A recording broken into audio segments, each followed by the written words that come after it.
Hello everyone, it is AD with Cosmic Astrology, and I'm going to be doing another pick a card reading for you today, guys. Welcome back to the channel. If you're old, welcome. If you are new, we are so happy to have you here as we grow and expand. So today's reading is going to be about your shadow self. Ooh, I thought it'd be perfect for spooky season. Me and my sister again cooked this one up. Actually, no, I think it was just her idea. She was like, you should do a shadow reading self. So here we are. I thought it was a lovely idea. So we're going to be looking at your dark side. I pulled a lot of astrology cards because if you know me, I love me some good astrology, guys. So pulled a lot of astrology cards, a couple tarot cards, and then a few oracles. So hopefully we'll be getting a pretty good just look, maybe just a good look at who your shadow self is. And I imagine that hopefully this will lead to like more series of videos, because I do think that our shadow self is such an important part of our consciousness, and it really helps us navigate life, especially when we learn to embrace it and work with it. So I do think that this reading could lead to other readings. So please, guys, do not hesitate to drop a suggestion about a shadow self reading that you would like to see. And let's just go all in, because I have found that you guys do enjoy readings where we're like really exploring yourself and yourself introspectively and how other people view you. So I really want to accommodate for that here. So please, if you have like a shadow self suggestion or just any other suggestion, please let me know. You are more than welcome. With that being said, I just want to say thank you again so much for your support, guys. Please don't forget to like, share, and subscribe if you haven't already. We have a lot of fun over here. So I'm excited. We have really interesting readings. I got 4 groups this go round because, I wanted it to be more in depth.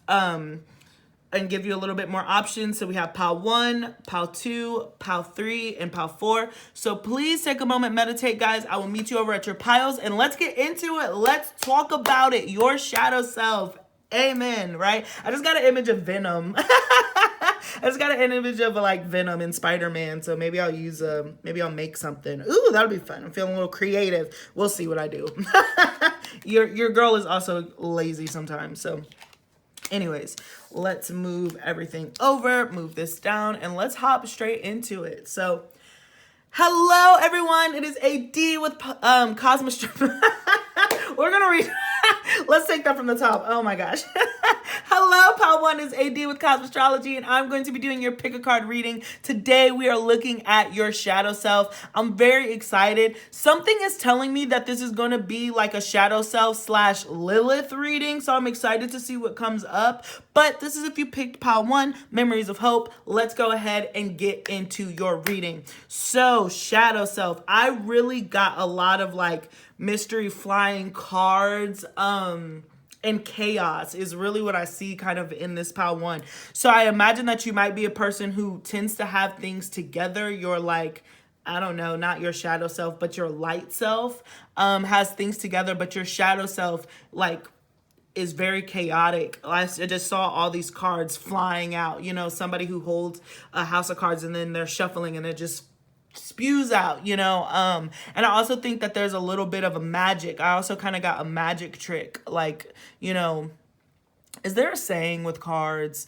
I know house of cards, but I don't know. I feel like you're very interesting. Like, people don't know what they're going to get. Like, if you were collecting baseball cards, I watched this really good American Greed about fraud on baseball cards, so maybe that's why maybe that's why I'm so fascinated with this card imagery.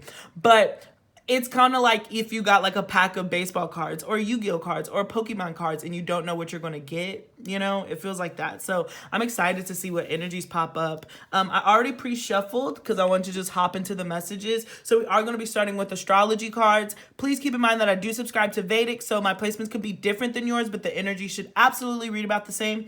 So let's go ahead and move into it. So first card out, we have the 3rd house, messages, Gemini. So there is a lot of communication. So this is very interesting to see Gemini energy, 3rd house energy represented as far as a shadow self. So there tells me that there's a certain type of innocence or a childlikeness to your shadow self. And I feel like it's definitely curiosity killed the cat. So you tend to get into things. Your mind tends to wander. You ask a lot of questions. And I could say gossip. Gossip might be a part of your shadow self. So it's something about communication. Words do hurt. words can be violent. I think that your shadow self knows that more than anything else. But you know, when I'm saying shadow self, I guess let me take a moment. I could have done this in the intro, but let me take a moment to just kind of define what I'm talking about when I mean shadow self. I'm not saying shadow self is like these are like your bad qualities or your negative qualities. Shadow self to me is that protective energy, that fourth house, Cancerian energy, where when nobody's around, nobody's looking, kind of who do you become? Those dark thoughts that you have, that side of you that can't always be present, but also comes out when you're in kind of like a survivor type mode, or when you're trying to get something that you want. So that's kind of how I'm picturing shadow self for me. So I'm talking about Lilith, I'm talking about Mars placements, anything that is like more action oriented is how I'm defining it within this reading. But like I said in the intro, we have plenty of time to explore. So I just want to clarify that. So I do feel like your shadow self is really good at gathering information. So definitely like spy, detective work would be something that would interest you, putting pieces together. And I almost even get like this shape-shifting energy again with that chaos. So like I get this shape-shifting energy where you could definitely be like a double agent. Your shadow self would be capable of, you know, holding secrets, gaining information, and moving in that way. So very powerful start. Moon, Capricorn. Yeah, I really feel like there might be a fantasy for you and your shadow self, and you could absolutely do it if if you wanted to, of like being like a spy, especially even with Capricorn. That's 10th house energy, so that talks about government structures, policies. So I do imagine that your shadow self is a rebel in a way, and gets a kick off of like, I don't know, showing one face to somebody, but also holding in your true emotions.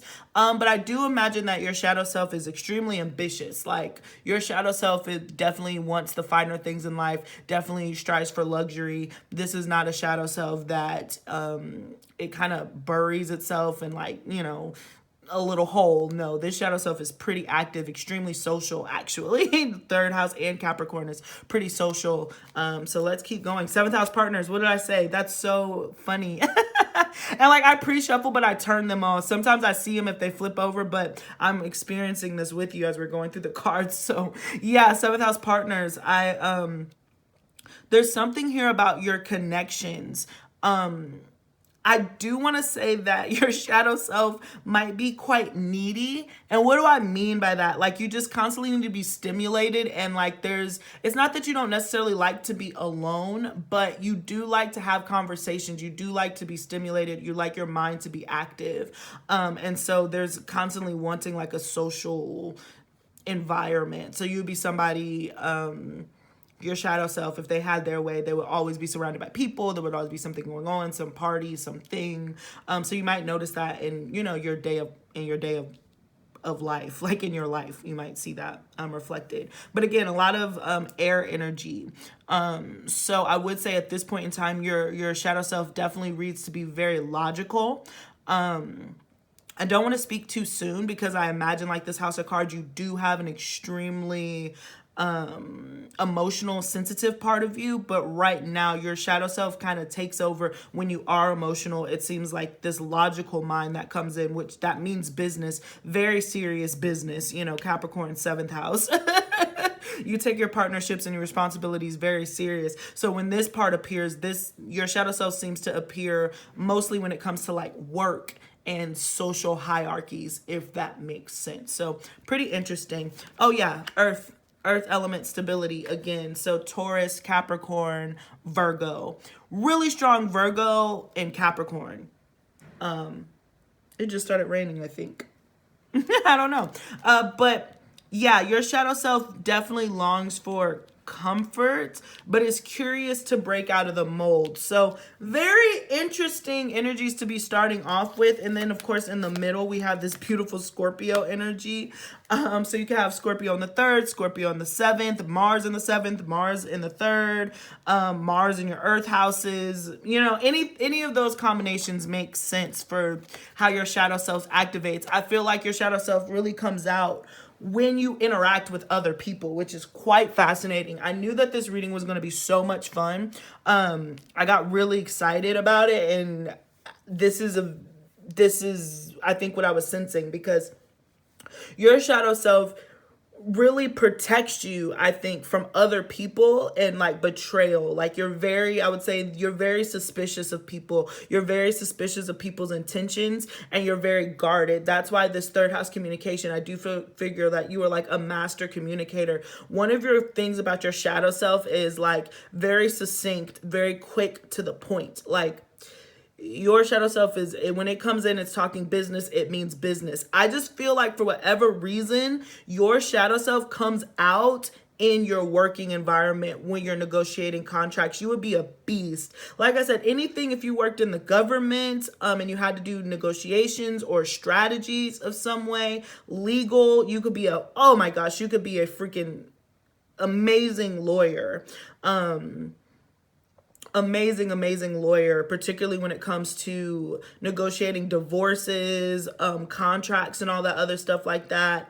I just feel like you have your shadow self is able to tune in to really small details and like flesh them out, and is able to notice the nuance in people and things. I think that this portion of you is inherently non-trusting. I don't feel like you have like the most open energy, your shadow self. It really is very protective of your thoughts. Even though you can slip into gossip and talking to the wrong people, I feel like if that's happened, or if you encounter that in your life, it's just, the Scorpion here. So sometimes you sting yourself. Sometimes you can sting yourself just because you're able to play multiple sides of the fence. But I will say that your shadow self, if nothing else, is very scrappy and definitely survival oriented. So, but it works in like a way of the tongue. It's not necessarily bronze. You're not necessarily like gonna fight somebody, but I do imagine that your words that come from the shadow self can has a lot of power. But like I said, I feel like you could use your shadow self on a daily basis if you're ever trying to climb a corporate ladder, be a politician. It feels like that type of energy to me. Very political. 10th house, like I just feel like real 10th house energy. But very powerful, very powerful, smart, strategic, kind of behind the scenes shadow self. Very interesting. So I pulled some more astrology cards just to, flesh it out. So we got water, Pisces, Cancer, Scorpio. I had a feeling about that. And then we got Cancer and Taurus. So the funny thing about your shadow self, is like it really strives to be comfortable. I do think, like I said, you feel your light self. I think that's what I'm going to refer to it as. It's like your light self is very sensitive and very, again, suspicious with that Cancer energy, and even the Taurus energy. There's a sense of safety that you always want, and so I feel like that is where your shadow self comes in, is to make sure that you feel safe and that you feel comfortable. I also do feel like you do aspire for luxuries, you do aspire for nice things, and I do feel like your shadow self will definitely use its tongue, use its wit in order to create a comfortable lifestyle and living situation for yourself. I do imagine with the Cancer water element, there can be an air here of an emotional manipulation, and we got to break that down because you're so logical. It's like one of those things where you would be like, I know if I use tears right now, that will require a certain response, whether you feel like you need to cry or not. You're very good at acting. That could be it too. Like, you're able to manipulate your emotions in a logical way in order to get what you want. And I do think that the really cool thing about your shadow self with the Taurus, the Earth stability, Capricorn, very patient. And even Scorpio, your shadow self is very patient. Like, in the darker side of things, I don't want to say negative, but in the darker round of things, it certainly feels like your shadow self has no problem being like, I will wait for the right moment to strike. I will be patient. The day will come when I will be able to exact my revenge. I don't care if it's 5 years, 10 years, 20 years, 50 years. I will wait for the perfect moment to strike. And I think that you carry that tenacity with you. You don't forget, you know, and I feel like your shadow self does not forget. Okay. It does not forget. You do not forgive easily. And again, it's just to protect you because I think that you are extremely sensitive. I don't think that that's necessarily a bad thing. All right, so let's look at your tarot. So funny, the Lovers, more Gemini energy. So your shadow self is very Gemini, Mercurial ruled. You have a lot of choices and a lot of freedom, I think, too. And like I said, to start off with, your shadow is very curious. It literally is the shadow from Peter Pan. Wow, that's so crazy. Like, it's very mischievous, and not bad. I don't think that your shadow self is bad at all necessarily, but I think that it's quite mischievous. And once you were to master it, again, it would make you a great politician, a great lawyer, a great, what did I say? Actor, actress, all of that good stuff, because you're able to shapeshift and definitely play different roles with the Lovers here. I think that you have two faces, you know, like you really give me the twin energy, but a strategic twin, like, you know when to use each of those personalities, you know, when they best serve you and when they don't. And I think that you're very comfortable in that, Pal One. So very interesting, strong, Magna Carta. Where did that come from? Oh my gosh. Major Arcana. Magna Carta. That is so funny. Okay, let's move into the rest of your tarot. We got the Page of Cups, the Tower, very fascinating, and the Ten of Swords. Yeah, so with the Page of Cups here, it brings me back to that innocence that I was mentioning earlier, where there is like a childlikeness to you. There's an innocence to you. Again, it's mischievous. And I think that it brings in how sensitive you are, you know, how much you actually feel. This Tower goes back to the cards where there can just be an explosion. Your shadow self comes out.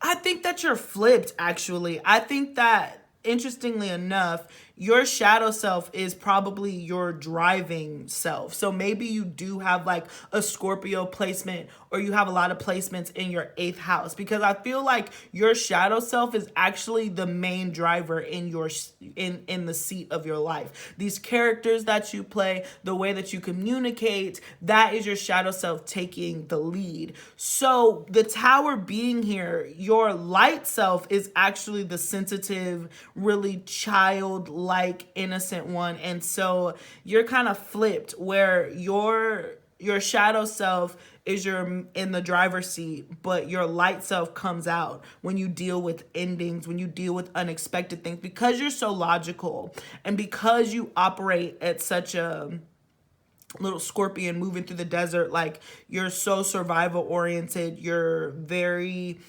aware of people, actions, intentions. You don't break from those, and you're really good at it. But when you do, quote unquote, fail, or something slips through the cracks, or you didn't catch something, I think that you take it extremely hard. And I think that this Cancerian energy, this cardinal energy, you can definitely fall into, like, I don't want to be so violent. I don't want to be, not violence, not the right word, but I don't want to, I guess, violently portray you. But in a sense, it's just like you can definitely fall into putty. You can turn into a crybaby when things don't go your way, for lack of better terms. Like, I think that that's a response. When your shadow self, because it's so strong and because it's so serious, when something doesn't go your way, you take it very hard, and it turns into like a temper tantrum, or like just a regular old tantrum where you'll just be hollering and screaming and, you know, whatever. I think that you get over it. You know, I do think that you recover, but when you do respond to external stimuli, it's like an explosion. It's like a very chaotic kind of breakdown. So you're very interesting, Pal One. I say that you actually function more in your shadow self. You definitely have like the shadowy kind of placements: Pisces, Virgo, Gemini, Capricorn, really a lot of Scorpio and Taurus. I know you're like, you listed half of the zodiac. I did, but all of those have certain qualities, you know. All zodiacs have shadow qualities, but some of them are different than others. But you seem to function on that kind of on that side of the chart. So anything else that I'm getting before we move into your oracle cards? Yeah, I would say pretty straightforward, straight to the point. Your shadow self is definitely strategic, logical. They drive a lot. I guess it drives a lot of your decision making. You seem like a very shadowy person. Your communication skills are impeccable. You might have a Lilith. Like, I feel like your Lilith placement would be in the 3rd, the 7th, or the 11th house, or the 2nd, or the 7th, or the 8th house, excuse me. So yeah, a few Lilith options here, or you might have Lilith in Cancer or Lilith in the water sign also. So there's a lot of different layers that go on this. So I feel like, again, the biggest thing is that I feel like you're able to put on a lot of different faces. You're able to communicate to a lot of different people in a lot of different ways. You adapt very quickly. But when your shadow self feels like it has failed this really innocent side of you, you respond very you know, it's an outburst with the Tower there. And that Tower is more Scorpio energy. So very interesting pile number 1. Let's move into your oracles. Intention number 22. So very fascinating. So we have 4 there, but double 2s, partnership, again, relationship. And I do think that your shadow self functions on your intention. When you state what it is that you want, your shadow self moves into, you know, gear 5,000 and make sure that it gets done. Your shadow self kicks in very quickly. I think that you actually move between your light and your shadow self pretty fluidly on your own. You know, some of you guys might actually literally be twins, where like you actually are a manifestation of these things, to be quite honest.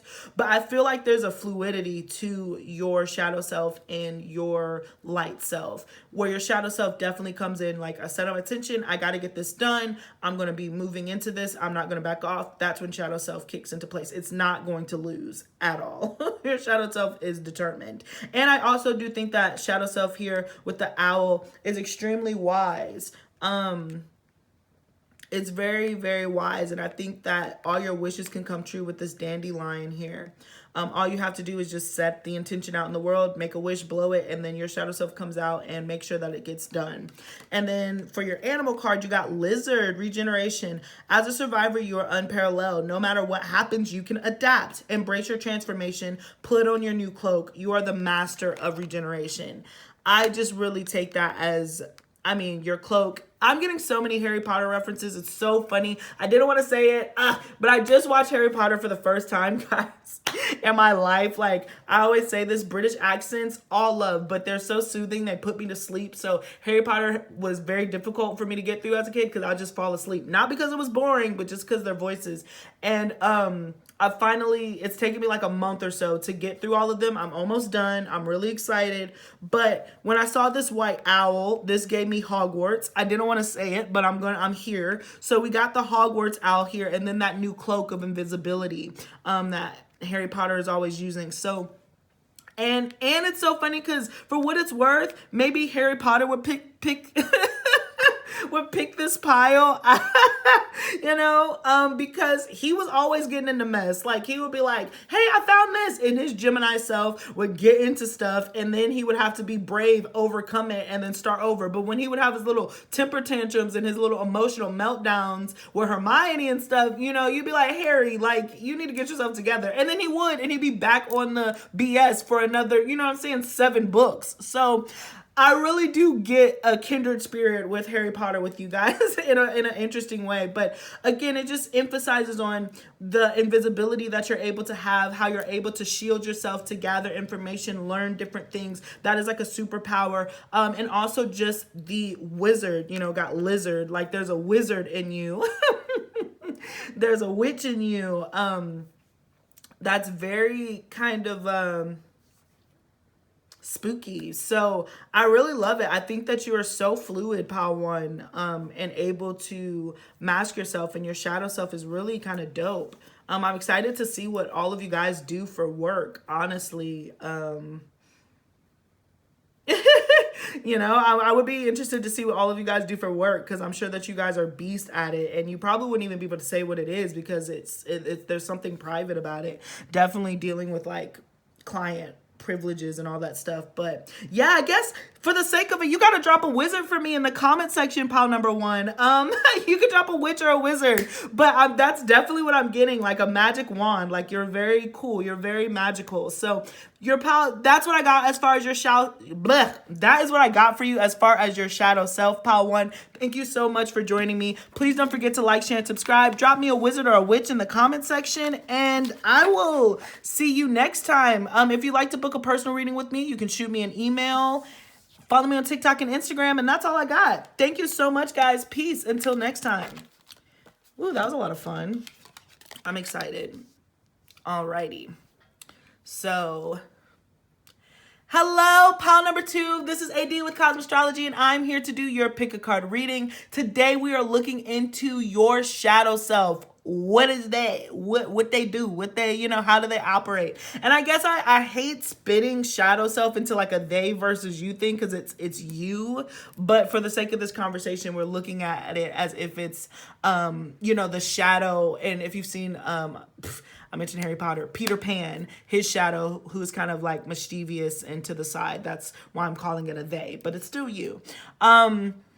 Before we even get into the reading, I do want to define kind of what a shadow self is to me. This is talking about that subconscious and kind of the person that you become in the moonlight and in survivor mode is how I'm framing it.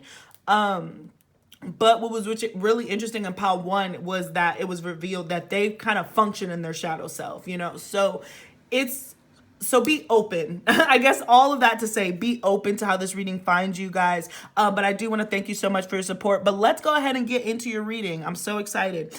So we started off with Skyscraper, and I could not help but hear Demi Lovato, Skyscraper. Like I made of paper, you know? So I feel like there's something that's really strong about your shadow self, the structure. I feel like you've definitely encountered a lot of wins, a lot of change. People have tried to knock you down, but I feel like you cannot be knocked down, Pile number two. You stand strong, you stand firm. And so let's go ahead and look into your astrology cards. So I got a few astrology cards, some tarot, some oracle cards, and we're gonna get into it. It's been really fun looking at it. Oops, what happened here? Having a little bit of an issue. I don't know what happened. Sorry. All the cards got all discombobulated. All right. Oh, wrong pile. Okay, I'm sorry, Pile 2. I'm over here struggling. All right, we're back in business. So we are going to start with Vedic Astrology cards, guys. Please keep in mind, I do just regular astrology cards, but please keep in mind I subscribe to Vedic, so my placements could be different, but the energy should read about the same. So let's go ahead and dig into it. Oh wow, shadow self, woof, Jupiter, abundance. So Sagittarius and Pisces energy represented here. Very interesting shadow self, right? Because we're dealing with right now, in a way, interestingly enough, like a little God complex. Of course, we're going to flesh it out. But, you know, blessings and abundance come easily, or things have come easily to you in your life.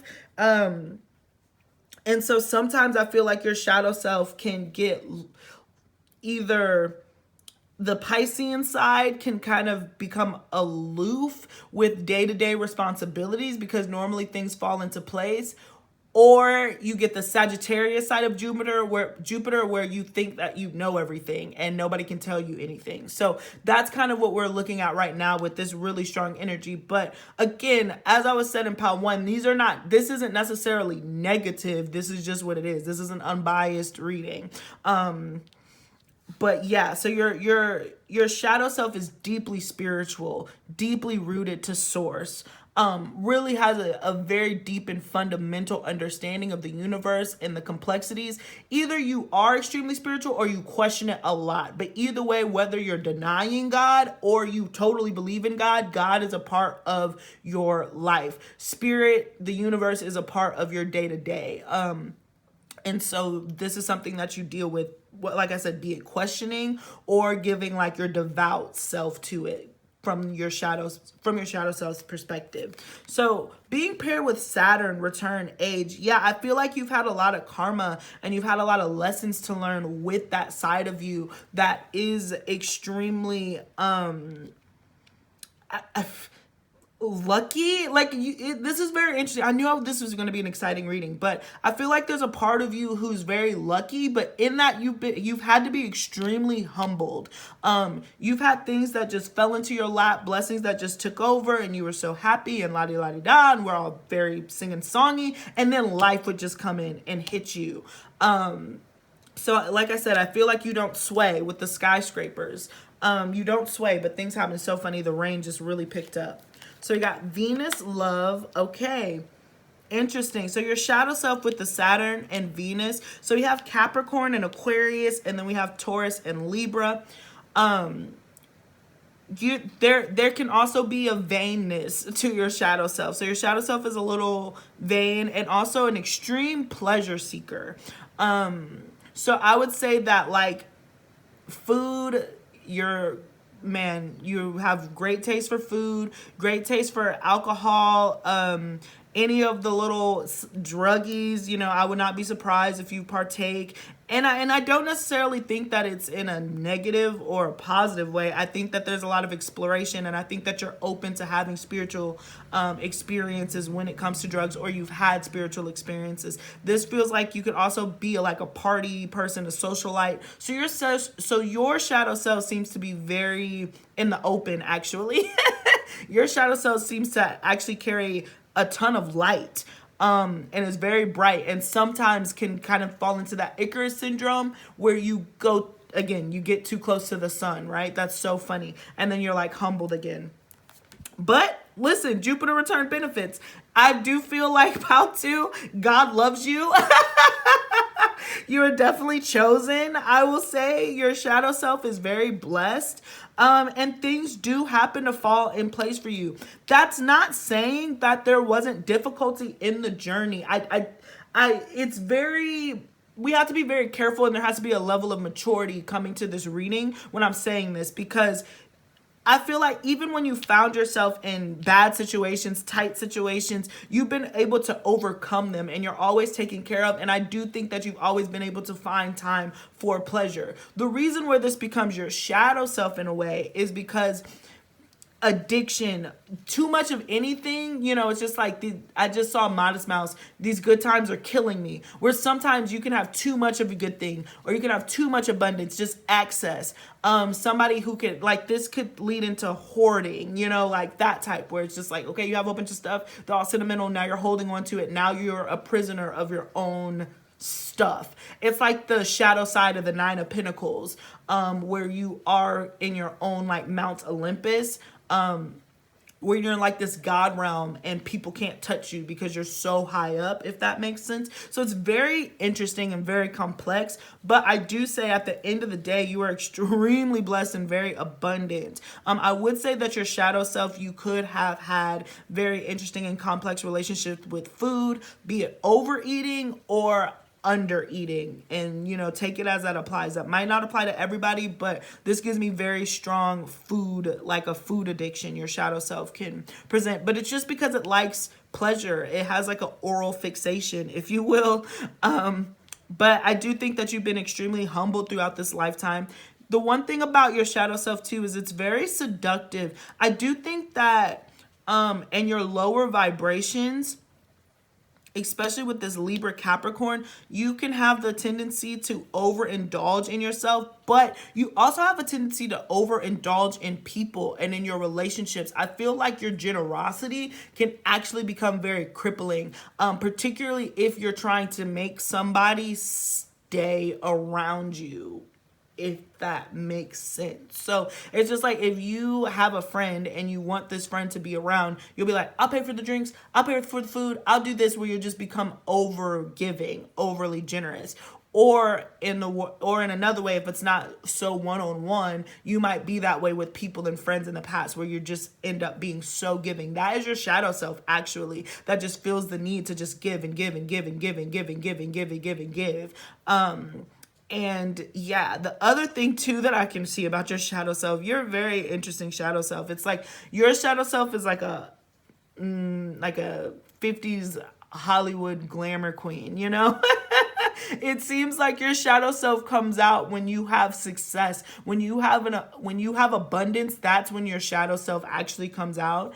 And so I do say that there's a vanity to you too. So your shadow self could really get obsessed with looks, with aging, with weight, all of those external things. Your shadow self can really get fixated on, because I do think in your heart of hearts and your shadow self's heart of hearts, you're very conscious about the legacy that you lead. You're very conscious about the status, the things that you have. There's nothing inherently wrong with that. And I think that you, at some point in your life, are going to have a lot of things, but life is more than things, you know? And I feel like that's kind of what your shadow self is going to teach you at certain times. But yeah, your shadow self definitely sits in luxury. Your shadow self, you know, it's just like, if you're having a mental breakdown, oh my gosh, Mac Miller, who I adore, and may he rest in peace. And again, drugs was what did him in. It wasn't even an overdose, but, you know, just pleasure. But he has a line in a song. He's just like, I'm gonna butcher it. Of course, I went through all of that and I cannot even think of the line of the song. But anyways, it ends with, it's hard to complain in this 5-star hotel. Oh well, like, he's saying life is hard, but it's hard to complain in a 5-star hotel. Like, no, I don't have any friends. Yes, I feel like people are using me, but like, shit, pass the champagne. It feels very much that. So let's look. Oh my goodness gracious, Sagittarius, you got all the Sag cards that you could possibly have. So, whoo, that just really tells me that when you believe something, you believe it 1,000%. Your shadow self believes it 1,000%. And the reason where that can be an issue is because, you know, it's very much a God complex. Like, this is Zeus.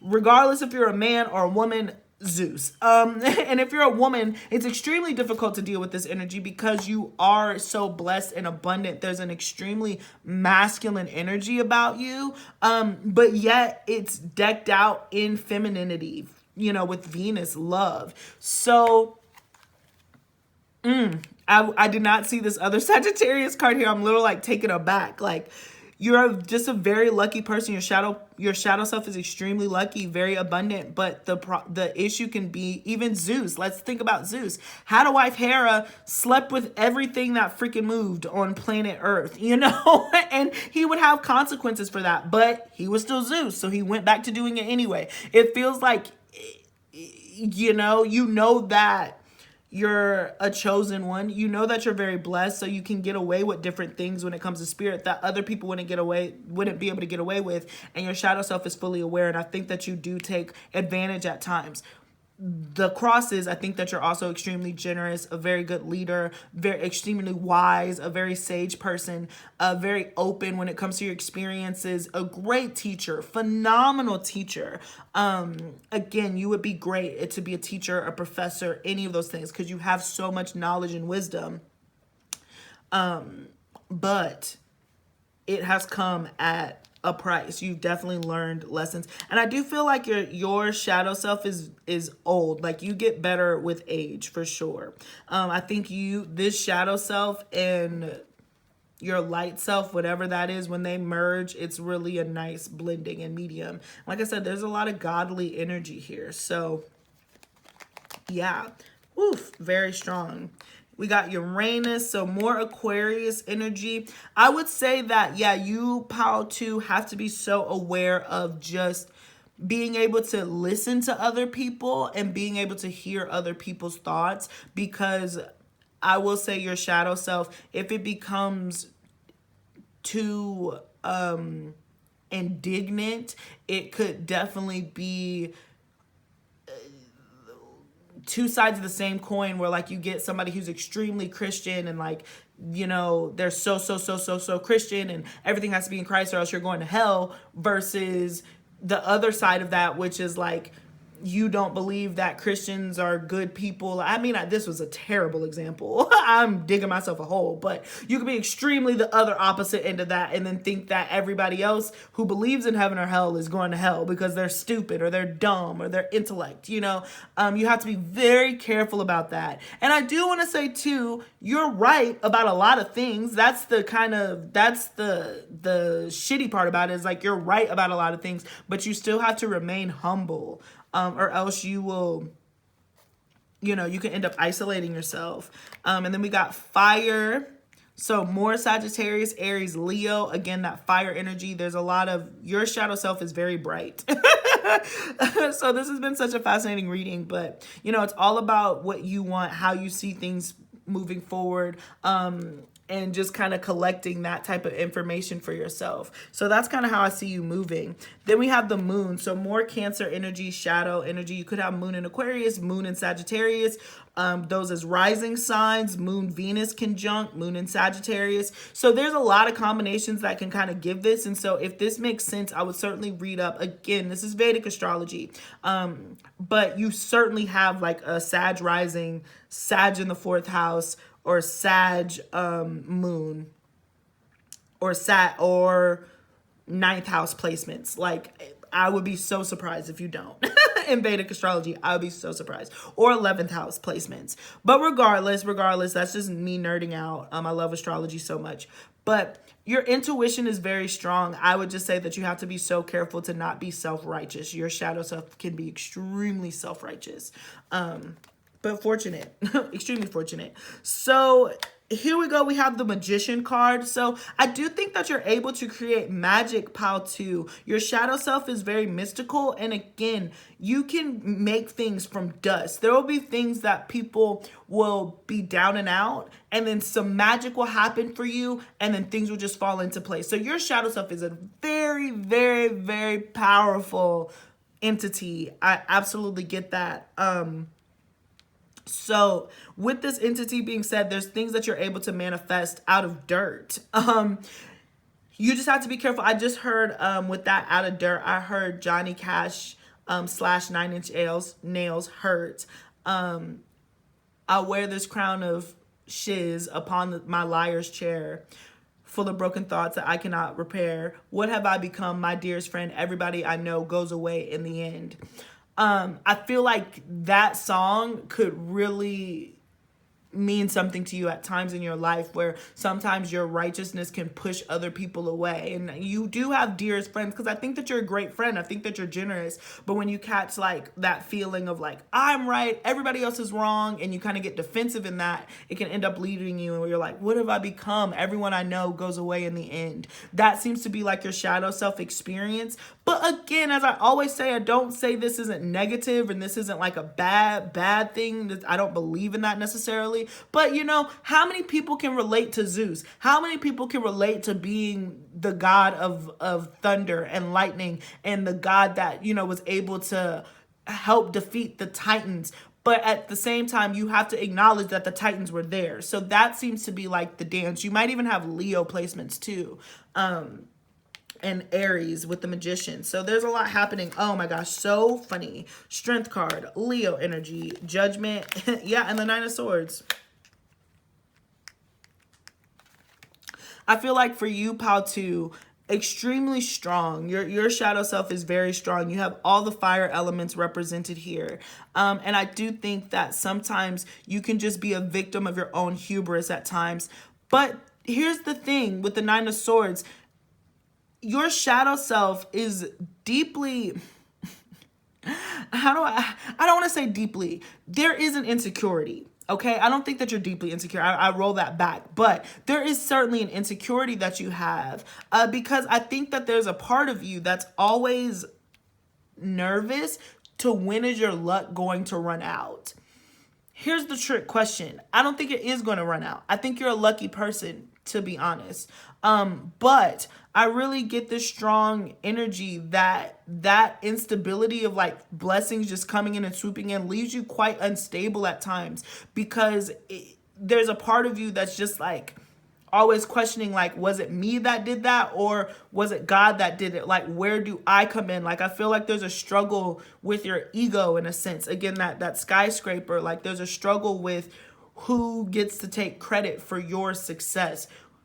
Even when it comes to your friendships, your relationships, like who gets to really say that you were made and that you were built up. So I think that you have a very complex and interesting relationship with God. I feel like you have a very deep relationship with God, but I feel like your shadow self forces you to question God, because in a sense, it's like you're acutely aware that because you are made, because you are here, because you are breathing, you are a God, but like how far do your powers go? Like this to me feels very Kanye West-ish, a little different, but now I'm sure if there were eye rolls there, so he might not be the best example for this particular, I don't know. That's a whole nother conversation for another day. But in general, I just think that your own luck and your own talents and the grace that God has shown you has been a revelation, and sometimes that actually scares you. It scares your shadow self. It threatens your ego.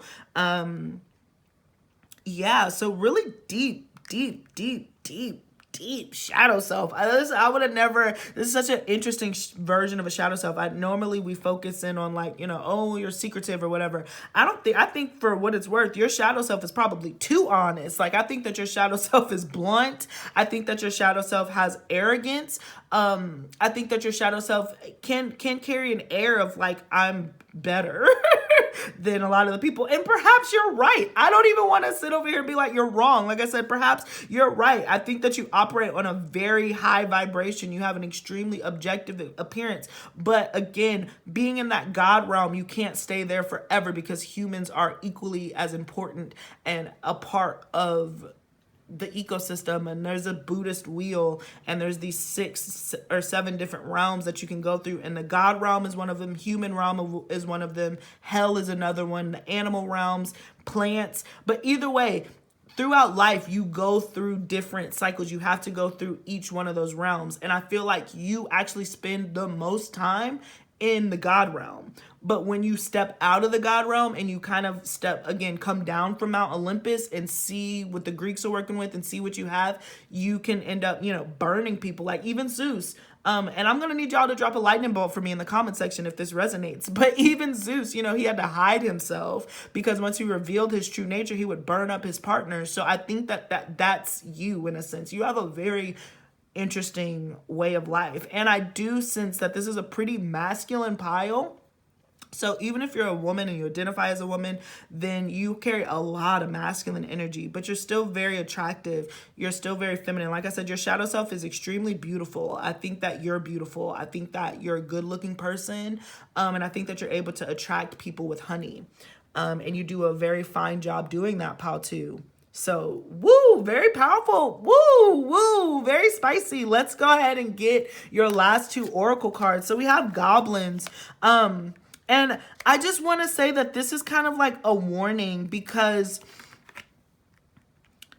you know who has a lot of freaking Sagittarius energy? Oh my God. Again, Gemini, Sagittarius. It's so funny. But Kanye West, Donald Trump, he has Sag energy when it comes to Vedic astrology too. So I hate using these extreme examples, but people love them. There's people who love them and there's people who hate them. And depending on where you fall in those spectrums, it's an extreme response. And I think that you elicit those same extreme responses from people, your shadow self. And I feel like your shadow self gets off on it. The reason why I'm even bringing Donald Trump and that up is because you have to be very careful about the people that you let into your life, because your ego is fragile, but yet very strong at the same time. If somebody flatters you, they can pull one over on you. If somebody just gives you like sycophants, you can fall victim to sycophants. You probably fallen victim to sycophants in your relationships. And the thing is, I think that you're a generous person, especially with all the Sagittarius energy. You are an extremely generous and open person. People do take advantage of that, my pal number 2 people. So you have to be so aware. You have 5 here, so there's always a constant changing. But I do feel like the skyscraper, you are so strong. You are so not moved by the changes in the wind. You follow your own spirit, your own guides. And then there's something that, what did I want to say about this? I was like, I almost feel like these skyscrapers could just be a singular tower, and the downside could be like, you know, the Rapunzel effect. So just being aware of that. And then we have finally Lynx, the keeper of secrets. Take time out from the world to be the observer. Nothing can deceive you when you trust your knowing. You see other secrets and keep them sacred. In silence and solitude, you will find your strength. So pretty interesting, pile number 2. I really like this reading for you, but I really feel like this reading contains a warning that there is somebody in your midst who is not well-intentioned. And if you're finding yourself being overly generous in order to keep them in your life, Spirit is saying that you need to observe them and see why they are in your life. I feel like this is an offshoot from the reading. So whenever this reading finds you, there's a goblin in your midst. There's people who are for you in your midst. And you have to be very careful with that. And the reason, oh my gosh, thank you, Spirit, for saying this, because the one thing that I didn't say about your shadow self, and that is very strong now, is like you attract a lot of jealousy. People are extremely jealous of you. Your shadow self serves up a lot of jealousy because, like I said, things just work out. You're very blessed. You're blessed and highly favored. So people will not have the best intentions. And so if you notice that there's blockages in people, or you're around certain people and you start picking up certain anxieties, be mindful of that, okay? And also, I do feel like this is also a warning of 2 with the keeper of secrets. Sagittarius can be so open and so giving and so generous, right? That there is a level of learning how to speak and be discerning. So, keep that in mind too, my pal number 2 people. So very interesting shadow self. Yours shadow self is like very godly, definitely a goddess. And if that phrasing bothers, like if you're extremely Christian, you're like, there's only one God and all that other stuff, then I apologize for the phrasing. Hopefully you can see what I mean. Like, you know, there is one God. I don't even want to get into religion. So I guess let me get it out. I have my beliefs. But if that phrasing of like, you're a mini God or like you're a version of God, if that offends you in any way, shape, or form, then like, please just try to understand the message that you're just an extremely blessed person and you're highly favored, and you're very lucky. You're definitely domino. Like that would be your superpower, would just be domino. So if the phrasing doesn't align with your beliefs, then just take it with a grain of salt. But all right, let's move on. That's it. That's all I got for you. That's all I got for you, pal 2. So like I said, please drop a lightning bolt. Please drop a little lightning bolt in the comment section if this resonated with you guys. Thank you so much for your continued support. Don't forget to like, share, and subscribe. Follow me on TikTok and Instagram. And if you'd like a personal reading with me, you can shoot me an email. And I will get back to you as soon as possible, guys. Thank you so much. Peace. Until next time, pal 2. Alrighty, let's go ahead and move into pile number 3. Alrighty. Hello, everyone. It's AD with Cosmostrology, and I'm going to be doing your pick a card reading. This is if you picked group number 3, and you got World Legacies Corruption. What an interesting, as soon as I saw that was the the card for pile 3, it's never popped up before, and it looks like war and chaos that's going on. I was like, World's Legacy Corruption, interesting shadow self. So I wouldn't be surprised to see the devil. I wouldn't be surprised to see 10th house. I wouldn't be surprised to see Capricorn. So let's go ahead and dig into it, guys.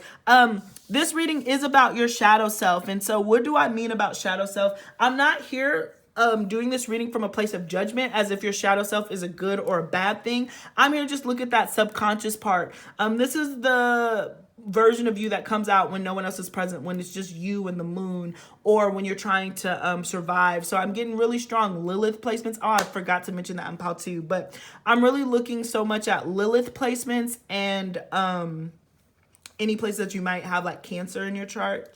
But yeah, so I feel like I missed something, but I feel like that'll come back to me. But yeah, essentially your shadow self is just kind of what you kick into when you're in survivor mode, and that part that operates from you subconsciously. I am going to refer to them like them, your shadow self, as they, to kind of paint a picture, not because I do think that you are the same person. I'm really fumbling through this. I'm so sorry. I do think that you and your shadow self are one and the same, but for the sake of this conversation, I'm looking at it in a sense of like Peter Pan when he looked at the wall and he had his shadow self that was like mischievous. So that's why I'm referring to them as they, but they is definitely you. All right, you with me? You with me? We here? We here. Let's get into it. So we're going to start off with your astrology cards. Please keep in mind I subscribe to Vedic Astrology, so my placements could be different, but the energies will read about the same. So let's get into it. Oh, OMG.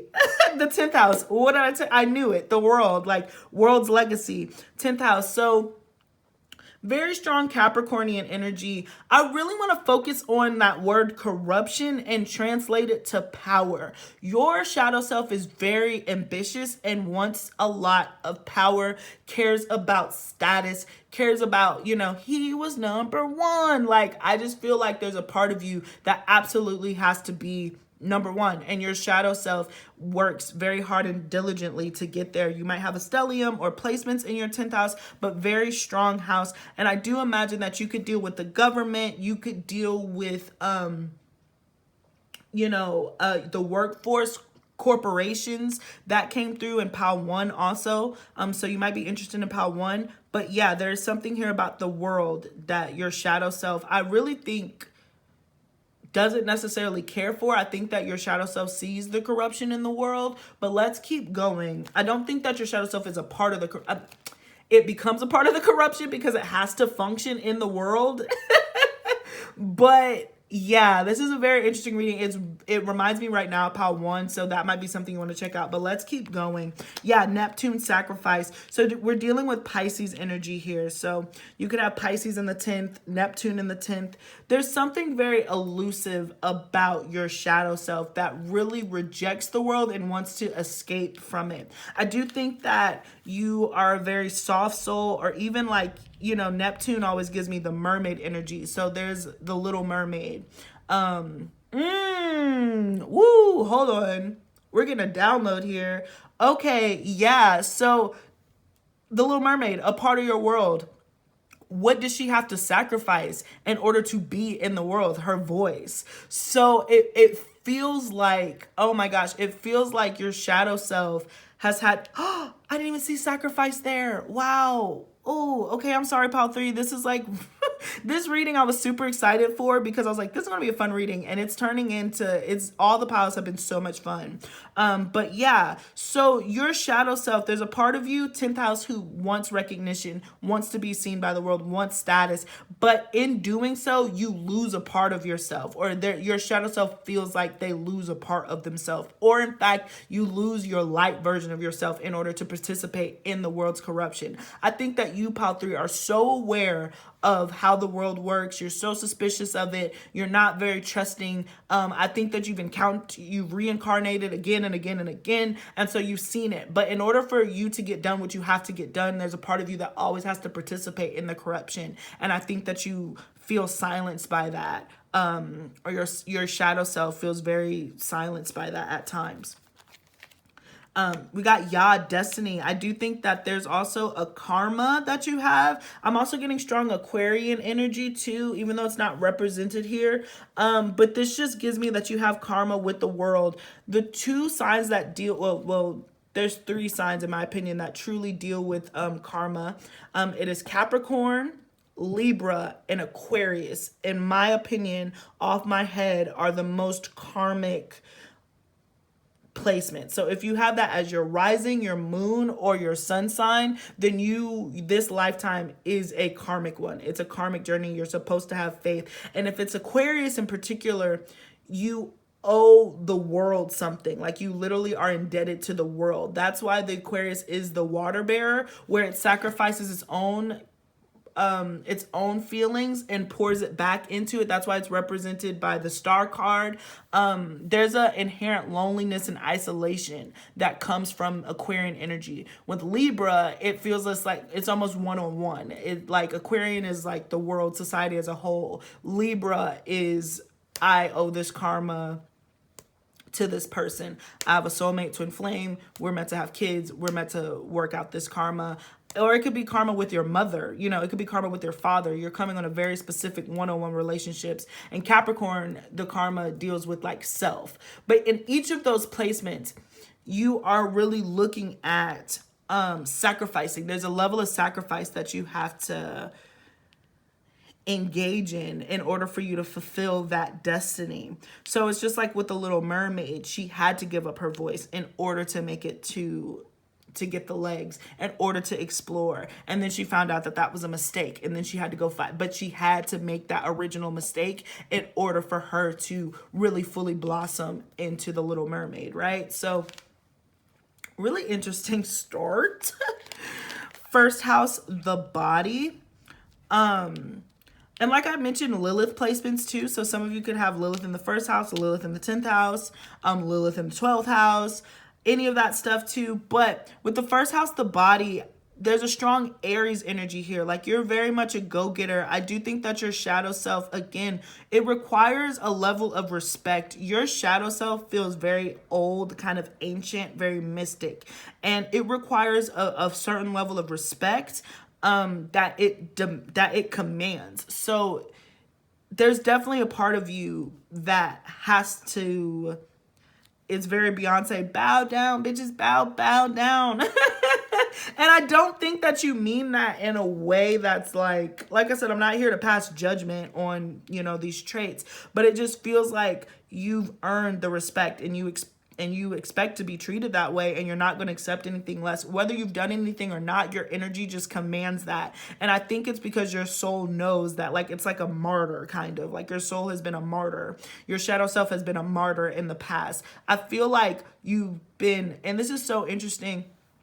One time I got a reading done, and the spirit person, that it wasn't a card reading, but she was saying like she could feel my aura, and she was just like, you were used for a religious sacrifice in one of your past lives. And I feel like this energy gives me, these cards give me that same energy where like your body was used for a religious sacrifice in the past, like a sacred sacrifice in the past. And so not only whatever you were sacrificed for, what, you know, the blood of 1,000 virgins, and you were one of them, whatever the blood that you shed for this spirit, you know, lifetime, you are definitely reaping the benefits of that original sacrifice for yourself. So the collective society owes you something. The world literally owes you something. But with that being said, you've already died. Like, you know what I'm saying? You can't get that time back that you sacrificed. Oof. These readings have been so complicated. Like, these shadow selves are so complex, so diverse. I'm curious to see who's going to find this reading because it's so specific. But definitely this lifetime that you're in now, and your shadow self is so aware of the destiny that it has to fulfill. I just feel like your shadow self, out of all of them thus far, came to this life with a full-on mission. It could be because you got the destiny card, but you definitely came on like a full mission. And then again, Leo, I will. So you will do it. You are going to accomplish, you know, the first house, Leo, the sun in the first house, or any of that. Excuse me. There's a royalty here. There's a leadership here. You're meant to take charge. You're meant to take the reins and stuff. You are certainly meant to be a leader or a queen or a king. I just imagine that there's royalty here. But the thing about it is just like once you reach that level of power, as we started off here, that level of ambition, you feel like you become a part of the problem that you were trying to solve. That, I think, is your shadow self biggest fight. Like, you want to fight against the world's corruption, but at the same time, the more successful that you become, the more that you feel like you are a part of the world's corruption. So you know, in reading where it's like you versus them, you versus us, you versus the world, you're definitely you versus the world. Your shadow self is you versus the world. Where some people's shadow self is them versus them. That's not you. I feel like you're actually a very strong person. You have a very strong soul, a very strong spirit. Your shadow self, kind of like Pile 1, might take the front seat in your life. You might operate a lot out of your shadow self, to be completely honest, which isn't a good or bad thing. It just is. So when you receive the blessings of the leadership and you become the queen, you know, it's just like you can be, a lot of people talk about Cleopatra. You know, a lot of people talk about Cleopatra and how great of a queen she was. And was she a great queen? Absolutely. But did she kill like her cousins and brothers in order to get there? Yes. Yes. So I think that you're one of those people where you kind of have that conversation with yourself and your shadow self to be like, look, if somebody was between me and my dream, would I be willing to sacrifice them? Would I be willing to kill in order to get what I want? And I think that answer to that question is where your shadow self lies. Because I think deep down you would be willing to do certain things to get certain things. And you know, your shadow self is very fierce. So earlier I kind of got the energy of Kanye in the last pile. For you, I'm getting definitely a more Jay-Z. If I had to speak between the two, you're definitely like, there's some blood on your hands, or you've hung out with people who've had blood on their hands. Not literally, guys, but I do think that there's a part of you that is very scrupulous. Your shadow self is very scrupulous. But very powerful. Like, it's a sacrifice. It's a sacrifice, you know? And I do think that for what it's worth, you, in your biggest intention, it is your destiny. And I do think that you're trying to make the world a better place in your heart of hearts. I just think that it's a hard job, you know? Let's keep going. So we got Gemini, Virgo, Mercury. Guys, you can certainly watch Pile, you can certainly watch Pile 1 if you're interested in that. So with Gemini energy and Virgo, there is a lot of mutable, even here with, you could have mutable energy in like your public houses.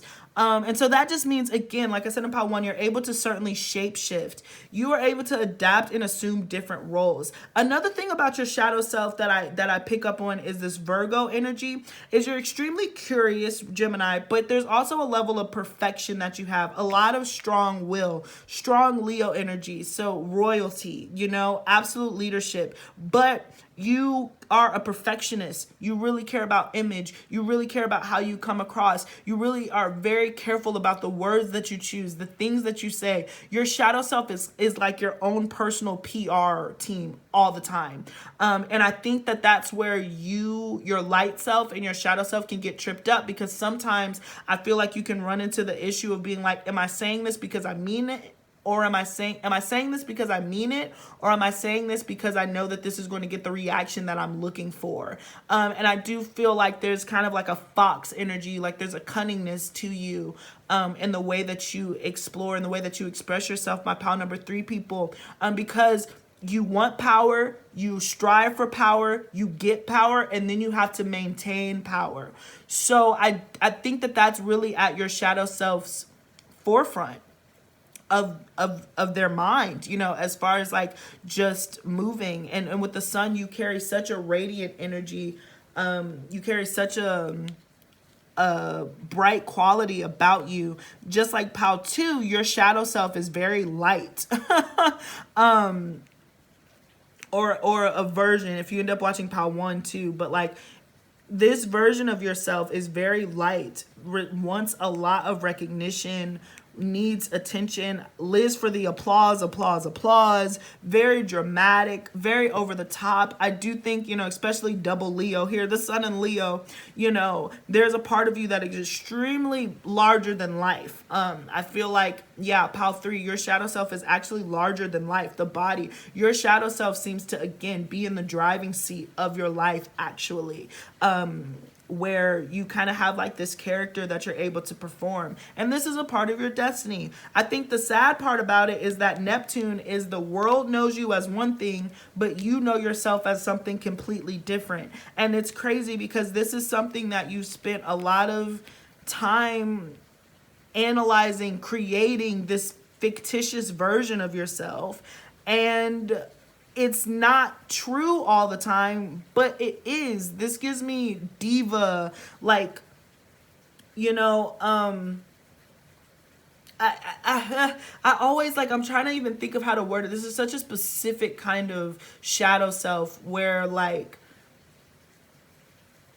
Aretha Franklin. I just watched Aretha Franklin. So let me give her some love.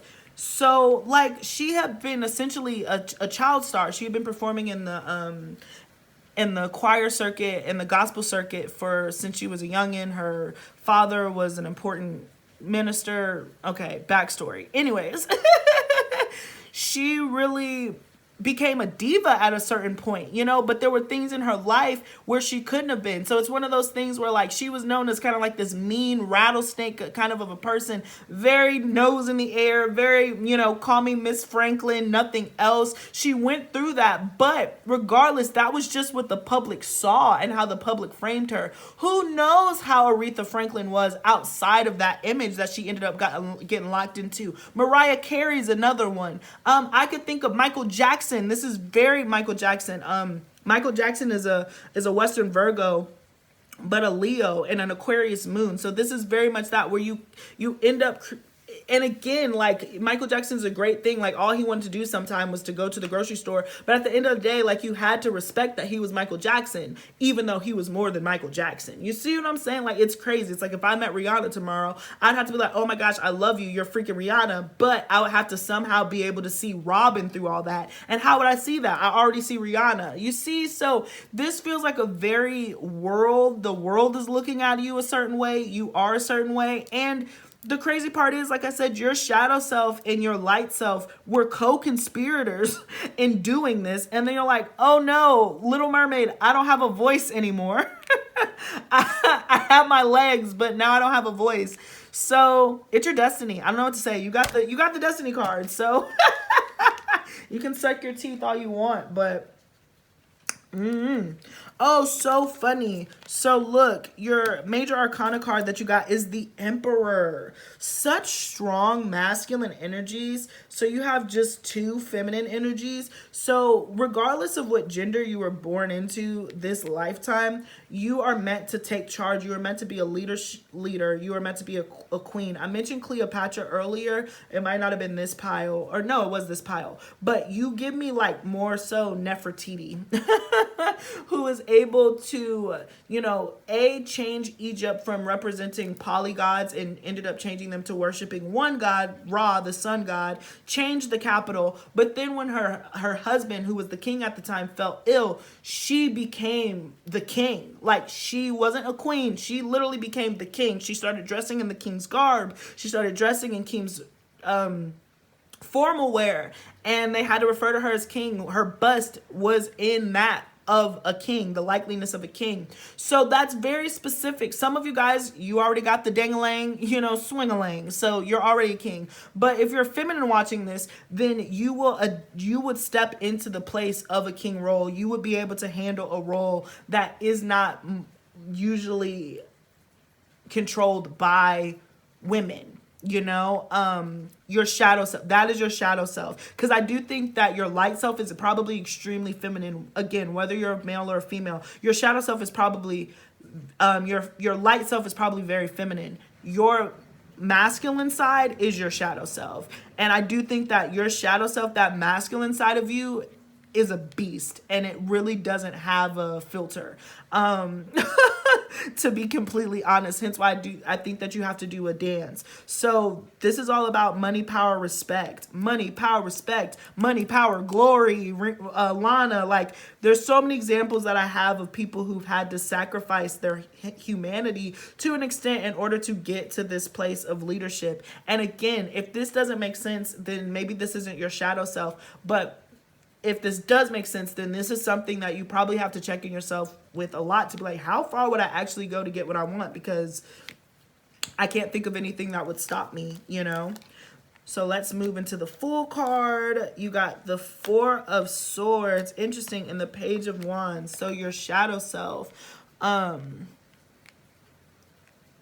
You definitely like to explore, for sure. I think, again, that Gemini energy, your shadow self is always on to the next. But I do feel like your shadow self is very much a schemer and a plotter. It's interesting that the Seven of Swords didn't show up here, but I get that you take a lot of time to think about what your next moves are and what your actions are going to be, where people don't. I feel like you are extremely impulsive, Aries energy represented here. So you have a childlike wonder. You're willing to take a risk. I think that that's the cool thing too. Your shadow self is more than okay taking a risk. Your shadow self is definitely propelled by the ends. If the ends justify the means, I will go through whatever ends to make ends meet. And that seems to be the motto. But I do think that you spend a lot of time, your shadow self spends a lot of time thinking, a lot of time reflecting, a lot of time, again, checking in with spirit, checking in with faith to kind of make sure that they're on the right track, because without it, I do think that your shadow self, I just heard the word ruthless. You could be a ruthless leader. And I don't think that you want to be that way, honestly. I think that you're actually pretty balanced. Like I was saying, especially seeing Gemini here, I feel like you're pretty balanced between your shadow self and your light self. So you make sure to check in with yourself. But if your shadow self was left unattended, it would, again, politician, thief, liar, American greed, the star of American greed. I think that you could easily be Bernie Madoff. Like, you have those capabilities, because I do think that you're a phenomenal communicator. I think that you're really able to, people see star quality in you. People want to get to know you. People believe what you have to say, all this Leo energy. You're very talented. People want to follow you. People feel like you have stuff to say. And so you could easily lead people astray. You know what I'm saying? If you weren't this Four of Swords character, if you weren't somebody who spent lifetimes and knows that that is not your purpose, but you have all the gifts to be that. But I feel like as much as you operate in your shadow self to kind of get from point A to point B, I do feel like you're able to maintain a very light innocence about you with these three cards. So this really helps in your case. These cards help balance out kind of that really masculine look that we've had, to be like, there's really a childlike wonder in you that you still had. There's really a place of peace that you find within yourself. And I do think that you're able to console other people, but your shadow self is absolutely no joke. Pile number 3, your shadow self is no joke. Very masculine. Very, very masculine. So anything else that I get from here? I'm very like moved by the the childness. So I feel like your shadow self protects that childish part of you. I think a part of you is always going to be, and it's because you're mutable, but there's also a part of you that always is going to want to explore and do different things. And I think that you want the world to have, and it could be, you know, ooh, this is such a powerful message. It could be, again, like Ariel, or like if that resonates, that you were possibly used as like a sacrificial lamb in a past life. It could have been that like you were a child, you know, like you were pretty young, a teenager, no older than like a teenager or something, where you felt like you got robbed of your innocence. Michael Jackson, again, right? Like you got robbed of your childhood. Something was taken, your innocence was taken from you. And so your shadow self really comes in to defend that part of you. You're like your own father, you know what I'm saying? Like you've had to be your own boss at times, because you're protecting this really innocent, beautiful, childlike version of you, who just is filled with so much wonder. And I think that that's your light self, is just filled with so much wonder and wants to travel and explore. But because of the corruption in the world and because of the evils, you've had to adapt, and you will put on, you know, the crown and the whatever. But deep down, I think that you're such a child at heart. And your shadow self just wants to protect that at all costs. So that's when your shadow self comes to play. And I mean, and it's a business person to its core, you know. All right, let's look at this. So you got two. You got Spirit of Place and Bone Collector. So Bone Collector is very much the magician card, where your shadow self is extremely magical, but also manipulative, right? I think that you're able to manipulate things. You know, you're able to manipulate people. You're able to manipulate your words. You're able to manipulate the public. That's not necessarily bad. Like, I'm not here to say that this is a bad thing or you're a narcissist or any of that. No, no, no, no, no. Or even that you're manipulative. You can just, when we look at the imagery of the witch, the cauldron, the magician, you know, I'm holding I'm sorry, like the rain is like really growing and it's kind of distracting me, but she has like this peacock feather and she's using that for something. She's manipulating the energies that the peacock feather brings and she's putting it in with water. That's a potion. That's what I mean by manipulation. You're just able to take different things and get specific outcomes depending on how you use them. And I think that that's you in a magical realm. Actually, you might physically do, your shadow self might physically do witchcraft, magic, all that stuff. But regardless, you're able to use, with these two Mercury cards here, mercurial cards, you're able to use your body, your voice, everything else in order to manipulate certain situations with the bone collector. And then the spirit of place, again, it gives me that homey feeling, that fourth house. So I would definitely check out your fourth house too. You might have significant placements there, or even your Lilith in the fourth house. But you have a certain spirit with you. I feel like with this, your shadow self is always, this is, not to contradict, but this didn't come out as strongly in the other readings, but your shadow self is like always with you. You are constantly in communication with your shadow self. I don't feel like you're an actual twin. Like pile number one, I felt like they could actually be a twin. You could be, but I really feel like you're your own twin. You and your shadow self are 50-50. Your light self and your shadow self are like 50-50. You are constantly going back and forth. They're always with you. Wherever you are, they are. They're like your bodyguard, you know. They're so protective of you, of that light version of you. You're so protective of you, you know. And I think that that's actually really wonderful and quite beautiful, to be honest. Yeah, so pretty fascinating. And then finally we have Black Bear. Oh my gosh, wow. You got Black Bear Guardian, gentle and wise protector. Give me confidence and power. Help me protect the ones I love. Awaken my intuition and guide me. Oh my gosh. So definitely the spirit animal of this black bear, of that mama bear. And that's why I said you can be a woman or a man. It doesn't matter. You're just so, your shadow self is so fiercely protective of, again, your inner child and people that you care about. You would, quote unquote, kill, I don't know if I can say that, but you would, like, you know, you would, you know, for somebody that you love. And you are so protective of the people that you allow into your space and that you allow into your life. And so you really don't play that.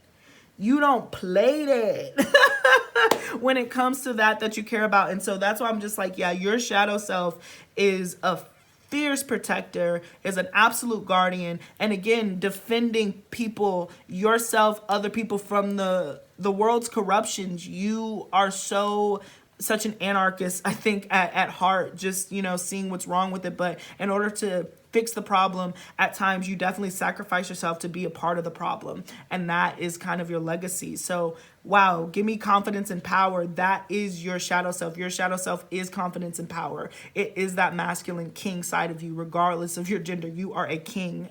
Your shadow self is. So that's really super specific.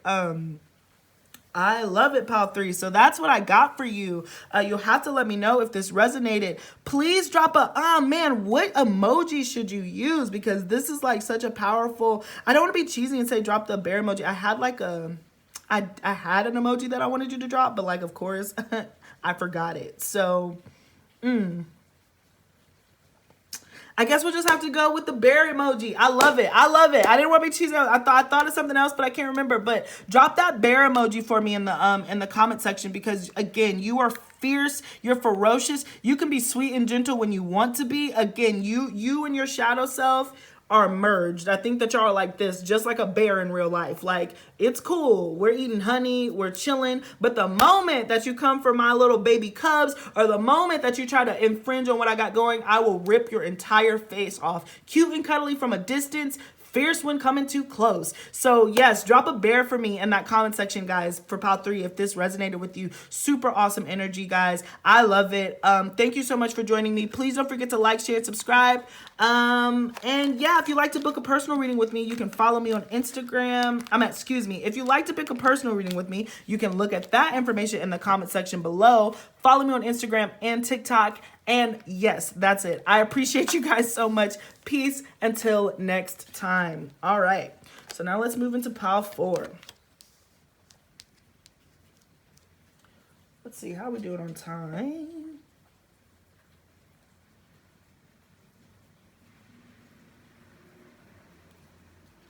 Perfect.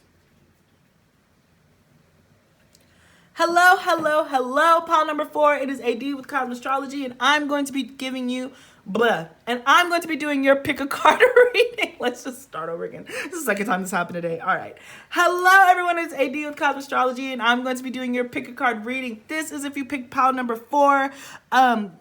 Goki Iron Claw, or just the Iron Claw, because I don't know how to say that word, but I really feel like I'm excited to get into this reading for you, pile 4, because I was so drawn to that claw. So I just imagine that your shadow self is like extremely controlling and dominant. I do want to highlight before we begin into the reading, I'm not reading this as like these are your negative traits or your positive traits. It just is. Your shadow self is like that subconscious. I'm looking at it for who you are when no one else is around, kind of in the moonlight, but also your survival practices, who you become on a subconscious level when you're in a situation where you kind of have to survive. Now, it's been very interesting throughout the readings because pile 1 seemed to operate in shadow self, pile 2 was mixture, pile 3 they were both. So I'm curious about pile 4 to see kind of how your shadow self even appears in your realm. But by this card already, I certainly see that like you need a tight grip on things. Like you have a very tight grip, your shadow self does. So let's go ahead and look into it. And I am referring to your shadow self kind of as if it was another person. And I just wanted to say that is like in the sense of Peter Pan and the shadow self that was on the wall, that mischievous side of him. You're all one and the same, but for the sake of this conversation, I'm separating you out, and then we're going to see how you work together. But, you know, just bear with me. So let's go ahead and look into it. Pile 4, shadow self. All right, so we're starting off with North Node, life's purpose. So Rahu, so your shadow self seems to be pretty wild. To start off with this card, your shadow self definitely is like as much control as we talked about here. This is the uncontrollable part of you. So we'll have to look to see if your light self might be out of control. But you're just like the headless dragon. So constantly consuming, and never knowing when it's full with this card coming out. But again, this is where you're supposed to be moving towards in your life. This is your life's purpose. So we're staying away from like, is it good or bad? This just is. But you're constantly consuming some sort of information. You're moving very aggressively towards your life purpose. I would say with this pile 4, I feel like you definitely came in with a very strong karma in this lifetime, and your shadow self is getting you to complete that karma and fulfill that in this lifetime. Uranus, genius, oh my goodness, Aquarius energy standing out here. And pile 2, I talked about Aquarius energy in depth, and just about how it really, pile 3, excuse me, and how Aquarius is one of the placements that requires sacrifice. It is an inherently karmic placement. If you have a Aquarius sun, Aquarius moon, Aquarius rising, you came with the karma to the world. It's about the 11th house, your friends, your others, society, sociology. So there does seem that you have an impact towards moving the world, progressing the world. Your shadow self is extremely innovative. Your shadow self is always constantly thinking of something new. You're probably very hard to pin down. Again, that headless part of the dragon. You're very uncontrollable. Your shadow self does not like being told what to do whatsoever. Your shadow self likes to be doing its own thing. It does not like being caught up in a whole bunch of drama, rigmarole. Very, again, like I said, very strong placements here. Air element. You might have Aquarius in the 4th house. I saw this, so I'm just going to take it. Aquarius in the 4th house, or an Aquarius moon in the 11th house. Moon in any of your social houses, so 3rd, 7th, or 11th. And then we have Libra, Gemini, Aquarius again here, and Cancer. So you're never settled. I feel like your shadow self is always on to the next. Like, have you heard like wind, when wind is really strong and you can hear it? You're a strong, moving, fast, cold wind.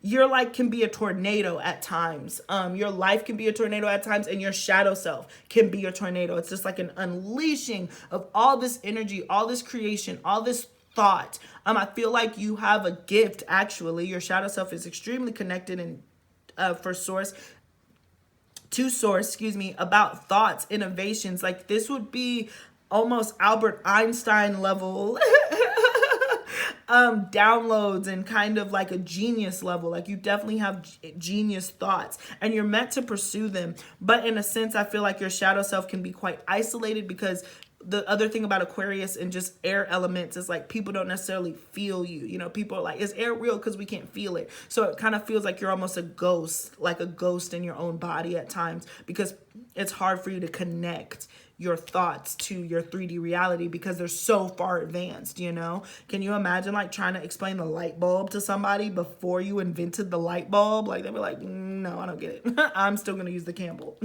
you know?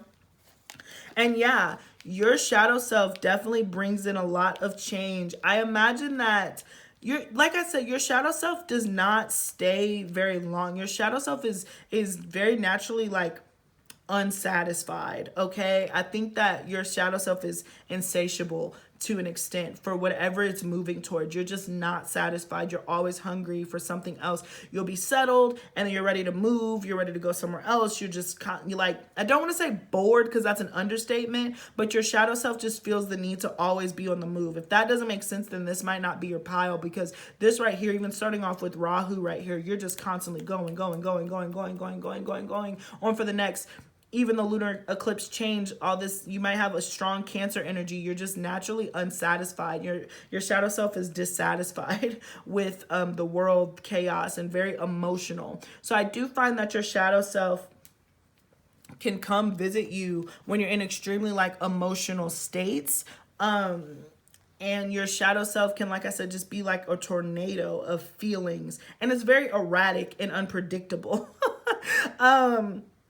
Again, I'm not saying these are negative. It just looks like that. Like, it just feels like you're very erratic, unpredictable, constantly moving, never truly satisfied. And your shadow self just is like, you know, I'm hearing Paper Cut by Linkin Park.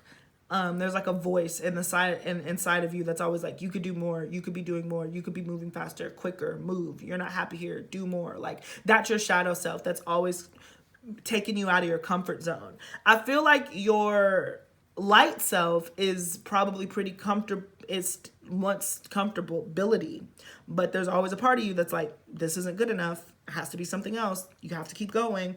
And like I said, that feels very karmic. Saturn. You know, I feel like this is the negotiation that you put out for yourself for your life's path with Saturn here. More Aquarius and Capricorn energy, opposite of 4th house. So you're constantly in between like rationalizing your emotions. You're extremely emotional, but I feel like your shadow self operates more so in like outburst than consistency. Like I said, there's something very erratic about your energy. Jupiter, Pisces, and Sagittarius. And then we got Aquarius. Not surprised. I will say that your shadow self has extremely high intellect.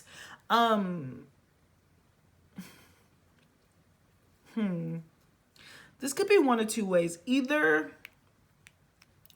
you feel like you have a lot of friends, or you feel like you have like no friends. My pile number 4 people. That's really interesting. But there's something here about the 11th house, all this Aquarius energy that we have here. There's something here about your external experiences, your network, your friendships, your people. And I feel like it's been very difficult. Yeah, Saturn in the 11th. Yes, you could have Saturn in the 11th or Saturn aspecting the 11th, where it's been very difficult for you to find friends. It's been very difficult for you to find a place where you fit in. And it's because your shadow self just constantly feels that way. Even if you're surrounded by a whole bunch of people and, you know, you're doing your own thing and you're a great host and you're having a lively party, there's always a part of you that's just unsatisfied. You're just like, these people really don't understand me. These people really don't get me. I feel like there's been periods in your life by pile number 4 people where you felt like your luck stopped, or you just felt like you were just outcast, or you were put aside, or people didn't see that. And I think that that's just a natural part of this karma that you have to fulfill for this lifetime. So in all sakes of the word, it's like, I wouldn't take it personally. I wouldn't take it personally, because I do think that even if you got what you thought you wanted at certain times, it's never going to stick. You're always going to want something else. There's always going to be something bigger and better that you feel. You're constantly going to be chasing. That's your shadow self. I don't know if this is you and your light self. This is, I'm looking at one corner of your aspect, that's subconscious. But I do feel like your shadow self has a very strong hold on you, to be completely honest. As I was saying earlier, I feel like your shadow self drives a lot of your light self. I feel like you might want to look into how to merge the two, because this feels very, at times it can be difficult to navigate, just because, like I said, it's so erratic. It just depends. And even with Jupiter here, that Piscean energy, you sometimes are just uncomfortable in your own skin. You're uncomfortable in your own existence at times, because you're just like, I want to go in a different way. But this is a part of your karma. You're paying off karma and debt from past lifetimes, for sure. But yeah, I really do feel like this lifetime you're meant to actually be merging this part of you and learning how to be satisfied. But your shadow self is not easy to please at all, Pile 4. At all. So let's go. Let's look. The sun. The sun. So there's a lot of, for what it's worth, I don't know if it directly correlates to ego, but ego. And you might have sun in Aquarius, which, like I said in pile 3, excuse me, if you just want to check the beginning of that reading out when I talk about this in depth, you know, that's a detriment placement if you have sun in Aquarius. And I say this as a sun in Aquarius person, so I'm not picking on you at all. But if you have sun in Aquarius, moon in Aquarius, Aquarius rising, like I said, you have a debt to society. Like, you owe society something, or society owes you something. And there's this exchange that you have. And for you, I feel like your debt to society is your mind and your intellect and like your gifts, but it doesn't feel like you get the emotional satisfaction from society that you would like. It seems like you've struggled from that. And this could be something from childhood. This could be something from your own mother, like where this is like your shadow self is kind of an inherited shadow self, where you come from a line of people who are naturally unsatisfied. Prince, what is that? When the doves cry, maybe I'm just like my father, too bold, or maybe I'm just like my mother, she's never satisfied. I hear that for you. And the sun card is just like, and look at this. Look at that image. We have this bright here, and then we have this kind of crying energy here. I think that this is even speaking more to the imagery than the actual sun card message. Because as much as you shine, there's always a part of you that feels very unloved and kind of unnurtured. That's really powerful, Pile 4. So your shadow self feels orphaned to an extent. Whether that's true or not, whether you're physical orphaned or not, I feel like you feel emotionally orphaned. You've had friends who have come and gone. You're constantly going through changes. You never feel like you're satisfied. You never feel like you can just put your feet down somewhere and be comfortable. There's always something. But again, it's a part of your own projections, right? So let's keep going. Yeah, the moon. You might have really strong Cancer energy, and that's just a part of the Cancerian sign. Or you might be a moon Atmakarka, where the moon is the highest in your degree. I'm like that. I'm also Rahu in the 4th. So I'm saying this from a place of love. I'm not saying this from a place of judgment or even for you to be hard on yourself. It just seems like that's the karmic debt that you have. So we got the moon. We got the Judgment card. And then we have the 4 of Wands. So ironically, okay, this is awesome because we're moving into like a lighter energy. That being said, you're always constantly moving. The Judgment card came out before too. But I think that because of this, you have such a particular way and a very unique way of looking at yourself and your feelings and your emotions. Again, there does feel to be like a level of isolation that comes from this pile. And just knowing yourself, because I do think that you're so far ahead. I do think that you're very innovative. I used Kanye West in an earlier example, but this is definitely like a Kanye West pile where regardless of how you feel about him, you know, he has brought a lot. People say all the time, he's a genius. He's just like crazy. I feel like some of you, like, you can't deny your talents. Whatever you bring to the table, people cannot deny it. But you've had to learn, your light self has had to learn how to be comfortable within your own self, within your own shell, because people don't understand that outside of you, because you are so ahead of your time. You know, I feel like there's something that's always ahead of the time for you. You're always on to the next. Because you're so unsatisfied, and because you're always chasing that new high, you're constantly like reinventing yourself, reinventing the wheel. And people find it very difficult to keep up. I think that once you're able to embrace that that's just your lifetime, and not look at the struggles and the trials that you've had, because they're absolutely here, instead of looking at them as punishments, and see them as lessons and a part of your journey, that's when you really gain your true power. And when your shadow self and your light self merge into one. But right now, I do feel like there's been an unbalance where your shadow self has been really calling a lot of the shots in your life, because it's been doing that out of fear of isolation and being alone, that is just kind of lashed out, because it's like, I'm alone, so there's no point in me even trying to assimilate into society. In this extreme form, and I hate to say it, guys, but in this extreme form, Power 4, this kind of gives me like the Unabomber vibes, where like he isolated himself so much. And like when you read his manifesto, if you read it or heard parts of his manifesto, like he wasn't necessarily, oh my gosh, I hope I do not get flagged. How do I like, oof, my goodness. You know, there were points that were made that weren't inherently wrong about society, his critique of society. Now, the actions that he took towards solving them, as in bombing people, was too much. And people say all the time it was just because he cut himself off from society, became a man in the woods, allowed all of that to fester, and then was completely, went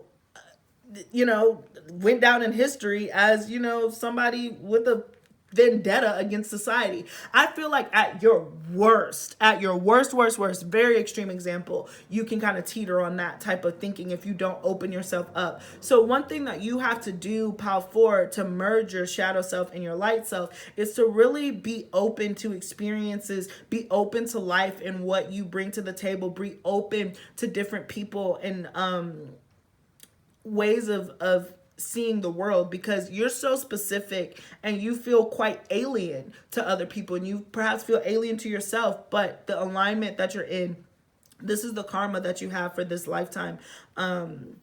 So very, very interesting, very interesting. So let's go ahead and move into your oracle cards. So you got commitment, 36-10-1. So I like that this is happening, because I feel like once you merge your reading took a different turn than the other readings, but that's totally fine. That tends to happen when I do Pal 4s, to be honest. But I do feel like you actually have a commitment, a long-term commitment that's coming in, particularly if you spent so much time being unsatisfied in your previous relationships and feeling left. I do think that there's going to be something long-term that comes in for you. And this is a new beginning, but you're going to have to be aware of this, of your shadow self. So I do feel like you have to start holding your shadow self accountable and setting realistic expectations. Again, with this 4th house Cancer energy, there's no way that you're going to be able to be comfortable all the time in your life. There's no way. There's no way that somebody is going to be able to, you fall in love with them and they're going to love you the exact same way that they loved you since they first fell in love with you. There's no way. That's unrealistic. So you can't, again, you have to be very weary not to just be chasing highs, and then because they'll get low. So once you're able to strike that balance in yourself, realize that pattern in yourself, and start setting realistic expectations and boundaries, and learn how, in my opinion, to be satisfied with the little things. And again, not putting so much pressure on being right and your intellect and being smarter than everybody, or, all that kind of ego-based stuff with the sun here, and not doing that ego-based stuff. When you're able to release all of those preconceived notions that you have about yourself and about the world and people in general, that's when you're actually going to be able to open up to the world and be able to find places that you're comfortable in. and find people that fit in with you. And you will have long-term commitments. You will have long-term friendships. But there's a lot of things, not a lot, that sounds like I'm like, ooh-wee. But like there's certain things in your pattern and in your shadow self that you have to start correcting. And it has to deal mainly with learning how to adjust to society and adjust in society. So you got this really interesting combination. Finally, you got puff in partnership. Accept yourself and your colorful personality. Feel confident about being you. You are a joy bringer. Let your community nourish and protect you. Ask for help. Teamwork will give you the best results. Yeah, your shadow self can block you from connecting with people, but you're meant to be in partnerships. You're meant to be around people, even with Aquarius energy. All that being said, right? An Aquarian that goes off and locks themselves and becomes a Unabomber is a real issue. But Aquarian in their highest vibration is somebody who brings people together of all different cultures, all different sexes, lives, walk of life, all that good stuff. Aquarius is the friend. Aquarius is the star child in its highest vibration. So you have to be very cognizant of that. You are actually meant to work with other people. So if your shadow self is telling you you're too smart to work with other people, you're better than other people don't understand it, you're better off alone, I would seriously have a different conversation with myself about that, because that does feel like there's this yearning actually for connection. It's just been very difficult, but you have to don't allow your shadow self to keep this hold on you.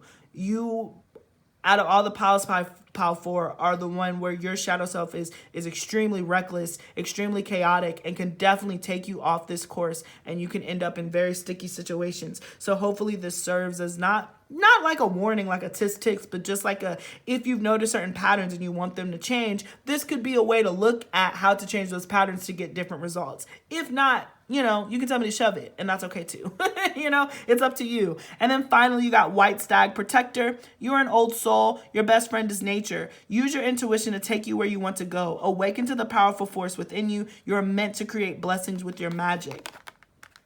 So you are extremely magical, and I think that you're extremely protected. So I think that you have to shed some of the fear that you have about the public and society. And it could even be just COVID, like I feel like you have to shed some of the things that you hold within yourself. Learn how to really accept yourself and be confident, while also learning how to take time to be with yourself, to reset, and learning to, again, have realistic expectations for your life and for your